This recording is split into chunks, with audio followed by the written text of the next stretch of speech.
Hey everyone, welcome to Awakening Wounds, and I am your host, Janaya. So before I start, I want you guys to check out the fit.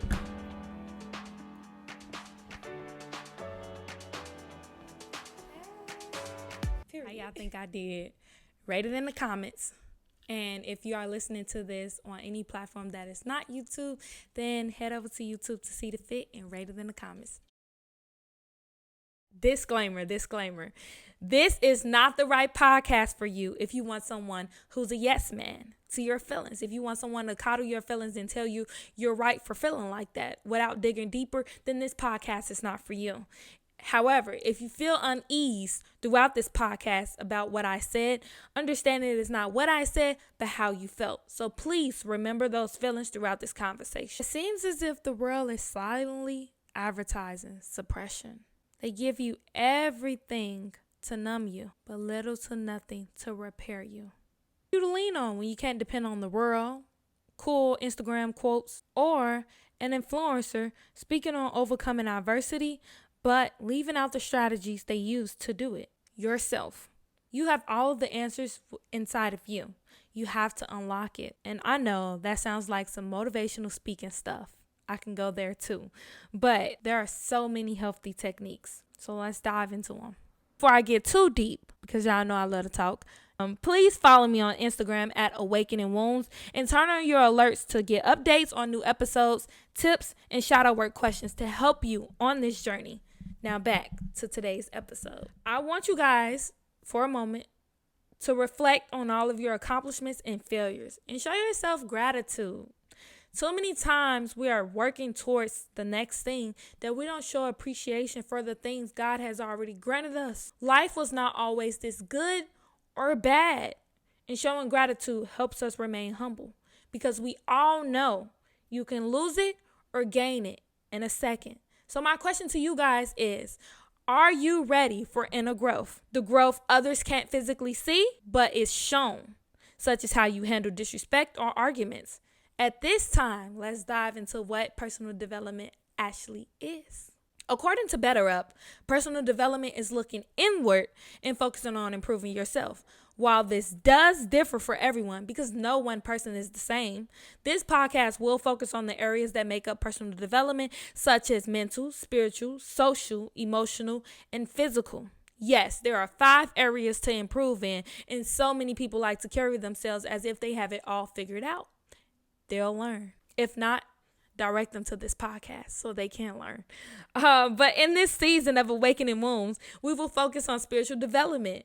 And no, I am not trying to get you closer to God. That would be religion. Spiritual growth means investing into a deeper understanding of yourself, such as your belief systems, morals, values, and perception of life. What qualities do you possess?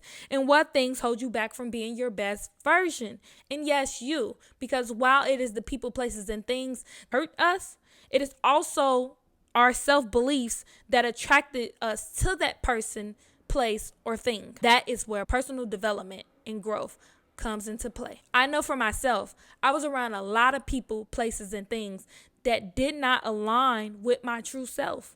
And it never did. I was only attracted to those places because of the normalization of my upbringing and my family. This was the way of life, but it wasn't my way. And I didn't understand that until I took a step back and said, wait, why am I so attracted to this? This is not who I am. This is what trauma and abandonment turned me into. For me, it was the streets. Fast forward, let's just say it's a lot of things I don't associate with. And one of them is gang banging. I used to be big on, I'm on the block and bragging on it until this past year. I'm like, Janaya, you, yourself, know is more to life than this street mentality and fascination. So why do you keep honing in on it? And the answer was that this is how I got along with my brother who is now deceased. This is what made me cool. But also on the flip side, I hated it. Because it was also the thing that took my best friend and lover away from me. So I was stuck between the two and stuck between something that I knew it was either 2 options, dead or in jail. But it was just a fascination and an obsession of mine because I feel like I always just had to please others by doing things that they wanted to do and not show who I truly was because it was never accepted. And so I fell into the street life because I wanted to be liked and loved by my older brother. And over time, I started to idolize being dependable and reliable to him when it came to the street stuff. And so, yeah, that just further kept me in the streets. And when he passed away, it was more so like I was in the streets for him, to honor him. And so now, as I'm reflecting and trying to shed off that trauma and that abandonment, I'm starting to realize that I didn't have to jump in the streets to honor him and to remember him. I could go be me. I think I really started to understand that when I got too caught up in the glitz and glams of the streets and didn't realize the negative side, which was that people lose their life to this. And I got that wake up call when my best friend passed away. And that left a detrimental mark on me. But it was still not enough for me to get away from the streets. It was just more so I moved different because of that situation. And now I'm just like, none of this is going to get me closer to being in my high rise, in my Porsche, and my daughter in private school. In order for all of those things to happen, I have to officially stop associating with the street mentality because it can't do anything for me but two options: dead or in jail. And I don't want neither of those. So I have to level up. And so that's what I did. But none of those things would have been made possible had it not been for the spiritual journey I embarked on. Really wanted to get to know me. For me. Not the perceptions others put on me or what was normalized, but what I believed in and what I wanted for myself. And there were so many things that I wanted for myself that was abnormal to the environment that I came up in. Now I'm just in a place where it's like, it's either you or them. And so I'm no longer conforming and I choose myself. And I hope that this resonates with someone, and I hope that you start choosing yourself and what you want in life and not for what you have been accustomed to. To think about something that has you in a chokehold, something you can't stray away from, and ask yourself, is it in alignment with your higher self? Because the streets was not for me. And so if it's not, let it go and release it. I know it's hard. It was hard for me. But it has served its purpose in your life. Take the lessons and move forward to self-betterment. You can't get different results by doing the same things. And so before I wrap up, I want to talk about the benefits of personal development and embarking on this spiritual journey. The first one is fostering self-awareness, which is the basis of my epiphany. The second one is inner peace and understanding. You start to unload those burdens and become at peace with your trauma and start to understand your trauma. The third one is it enhances the quality of your life. You begin to become more present and cultivate gratitude and compassion for your situation, good or bad, instead of dwelling on yesterday and having anxiety about tomorrow. And lastly, it reduces depression. Oh my gosh, I used to be so depressed.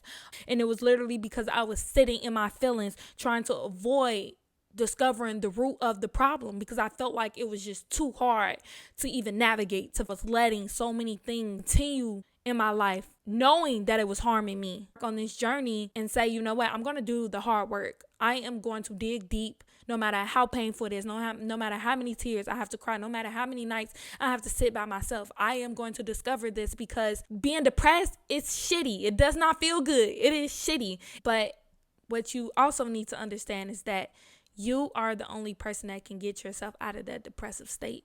So I would just suggest you guys, if you're serious about embarking on this spiritual journey, is that you have to accept that this shit is hard and that this shit come with tears and sad days, and it comes with loneliness, and it comes with isolation and feeling like you're not good enough and feeling like you're a fucked up individual. And so this is where the compassion comes into play too, because please have compassion and grace with yourself. You don't have to beat yourself up. That's what you've been doing your whole entire life.